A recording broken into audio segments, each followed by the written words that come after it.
Sebelum kita memulai pelajaran, alhamdulillah sebaiknya kita berdoa menurut kepercayaan kita masing-masing. Berdoa dimulai. Berdoa selesai. Terima kasih kepada Dunka karena sudah memimpin doa pada pembelajaran hari ini. Oke, kepada Aulia, hari ini siapa yang hadirkan? Ayu. Ayu memang dia lagi ada keperluan anak-anak, jadi dia tidak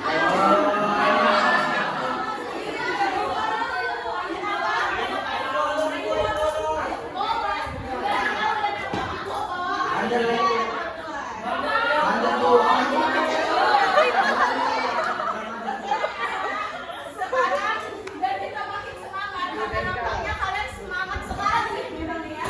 Kita akan menampilkan SPG yang agak menguras energi.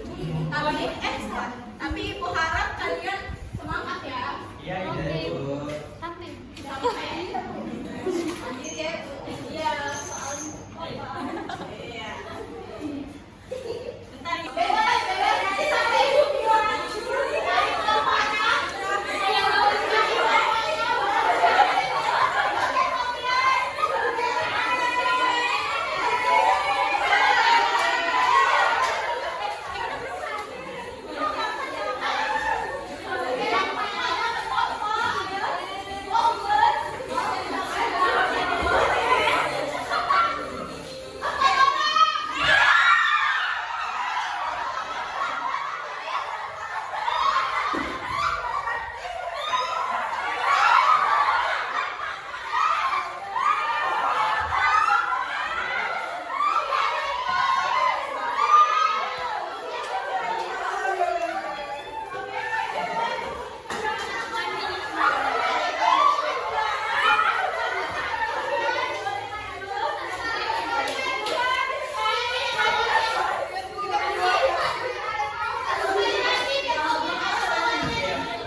informasi dalam teks ceramah. Ibu mengingatkan kembali ceramah dan teks ceramah itu berbeda. Ceramah adalah kegiatan yang berisi ajaran atau nasihat, sedangkan teks ceramah adalah narasi, petuah, informasi, dan ajakan kepada pendengar. Jadi tahu kan apa perbedaan ceramah dan teks ceramah? Tahu. Apa? Siapa yang bisa jawab? Aulia apa? Apa Aulia? Kalau ceramah yang di kebenarannya, kalau teks ceramah naskahnya. Oke, udah paham. Kita selanjutnya yaitu fungsi teks ceramah. Ada 4 fungsi teks ceramah. Yang pertama yaitu informatif, memberikan pengetahuan atau informasi baru. Yang kedua yaitu persuasif, mengajak pendengar melakukan hal baik. Yang ketiga rekreatif, menghibur pendengar dengan humor atau cerita menarik. Tentu saja kalau kita membuat teks ceramah harus ada diselipkan humornya agar pendengar nantinya tidak bosan mendengar ceramah kita. Yang terakhir yaitu edukatif, memberikan nilai dan ilmu yang bermanfaat. Tentu ya kalau dalam kita membuat teks ceramah tentu kita harus mempunyai nilai edukatif. Yang kedua yaitu unsur-unsur dalam teks ceramah.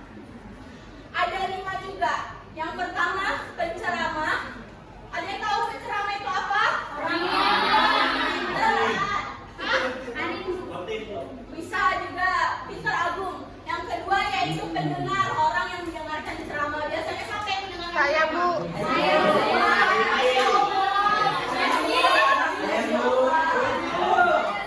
Yang ketiga yaitu materi isi ceramah berupa nasihat atau ajaran. Tentu dalam teks ceramah harus mempunyai materi agar ceramah yang disampaikan nantinya bagus dan berbobot. Yang keempat yaitu metode ceramah, cara menyampaikan ceramah.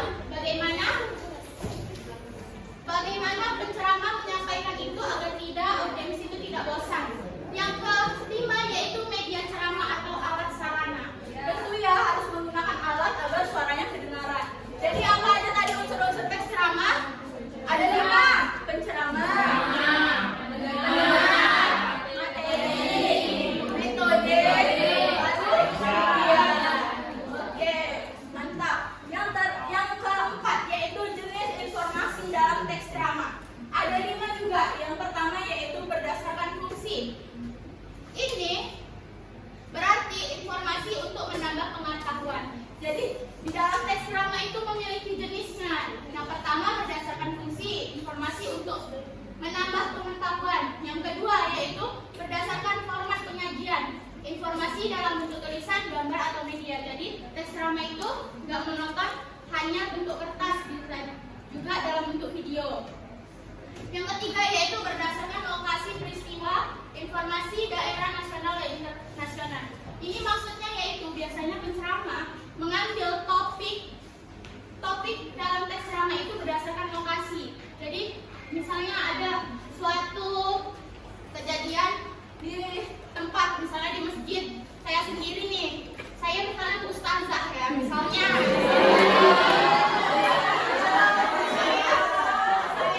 saya lagi sholat di suatu masjid yang di mana gitu kan. Saya melihat masjid ini biasanya kalau sholat maghrib itu rame. Masjid kan itu kalau sholat maghrib itu rame, tapi ini kenapa tiba-tiba sunyi? Itu kadang penceramah mau mengingatkan, mau menyebutkan di dalam ceramahnya, saya pernah berceramah di masjid sini itu jamaahnya sepi. Kenapa ya para hadirin itu jadi bisa diangkat menjadi topik. Nah yang selanjutnya paham kan? Selanjutnya yaitu berdasarkan bidang kehidupan, yang berarti informasi pendidikan, budaya, olahraga dan lainnya. Ini sama, biasanya topiknya juga diangkat dalam pendidikan, budaya, olahraga dan lainnya. Nah yang terakhir yaitu berdasarkan bidang kepentingan, informasi yang bermanfaat bagi kehidupan. Ini juga diambil dalam topiknya, bisa kesehatan, bisa pendidikan.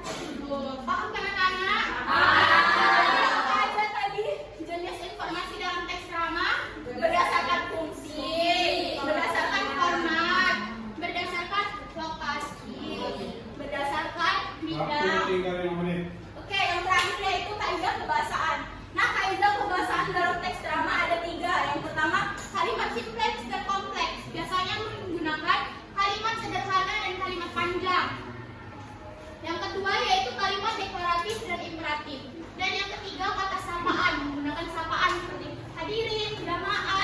bapak-bapak, anak-anak yang saya sayangi dan saya hormati. Jadi paham kan kalian semua? Sekarang ibu akan membagi kalian menjadi 3 kelompok. Kalian akan mencari dan menemukan lalu menyusun nih unsur-unsur kaidah dan jenis informasi dalam teks ceramah. Ibu bagikan ya. Jadi nanti kalian presentasi dalam satu kelompok dikeluarkan 2 orang.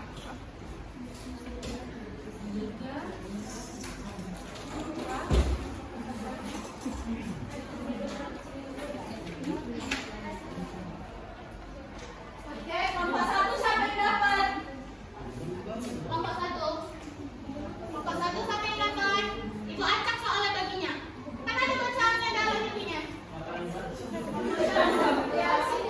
Ayo teman-teman kelompok 1, boleh dibacakan yang sudah kalian temukan di dalam teks ceramah yang sudah ibu publikasi unsur-unsur kaidah dan jenis informasi dalam teks ceramah tersebut. Ada yang bisa? Laki-laki? Atau ibu suruh? Oke, ada MC dulu. MC yang keluar. Saya lihat kayaknya dari tadi orangnya ya. Saya mau Mira dan Maya. Ayo.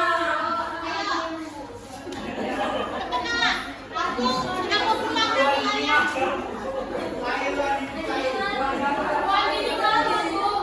Kenapa?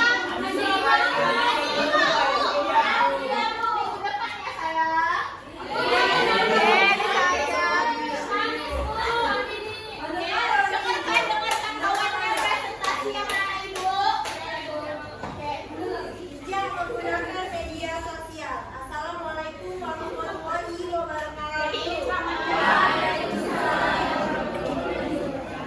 Hadirin yang berbahagia, media sosial saat ini menjadi bagian penting dalam kehidupan sehari-hari.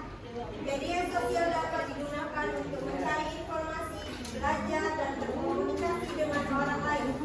Akan tetapi, penggunaan media sosial yang berlebihan dapat membawa dampak buruk.